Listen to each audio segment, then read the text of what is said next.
Iran के supreme leader Ayatollah Khamenei की याद में बड़ी संख्या में लोग जो हैं वो कैंडल मार्च निकाल रहे हैं।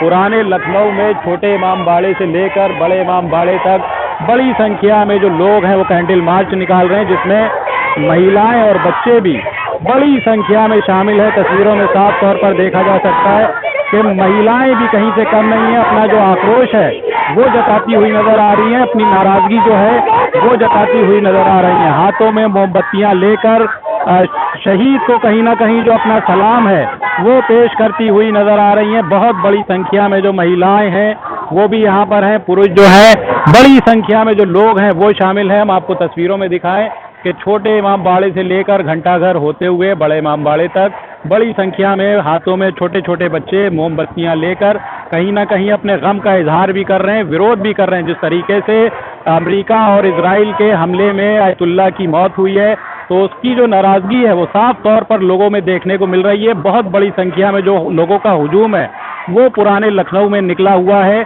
और पुराना लखनऊ जो है वो चाहे शिया समुदाय के लोग हों चाहे सुन्नी समुदाय के लोग हों, बड़ी संख्या में यहाँ पर आए हुए हैं और कहीं ना कहीं नारों के जरिए अपना जो गुस्सा है वो भी जाहिर कर रहे हैं और साथ साथ जो गम है उसका भी इजहार करते हुए नजर आ रहे हैं। जिस तरीके से अमेरिकी हमले में आयतुल्लाह की मौत हुई है उसको लेकर कहीं ना कहीं जो लोगों का गुस्सा है वो फिलहाल अभी थमता हुआ नहीं नजर आ रहा है।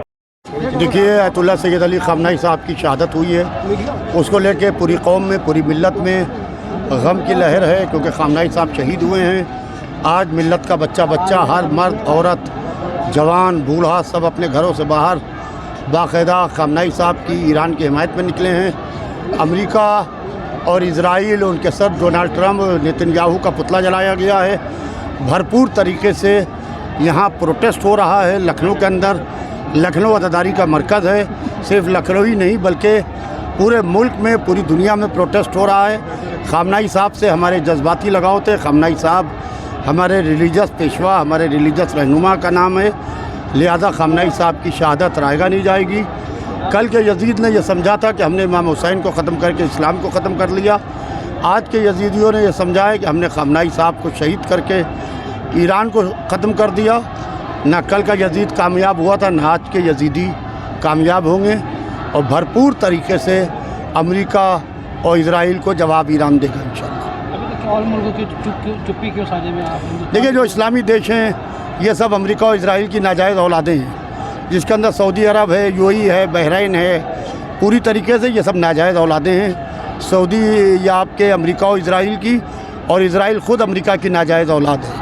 लिहाजा जिस तरीके से कल कत्ल इमाम हुसैन अलैहिस्सलाम पे फतवे दिए गए थे मौलवियों मुल्लाओं के, वैसे ही ख़ामेनी साहब की शहादत पे इस्लामी सो कॉल्ड इस्लामी ममालिक की फतवे जारी हैं, जिसके अंदर बाकायदा सऊदी अरब का नाम खुल के पूरी तरीके से मीडिया में आ चुका है कि मुसलसल डोनाल्ड ट्रंप से बात कर रहा था क्राउन प्रिंस, और ख़ामेनी साहब की जो शहादत हुई है उसमें अमेरिका और इजराइल के साथ सो कॉल्ड इस्लामी देश भी शामिल है।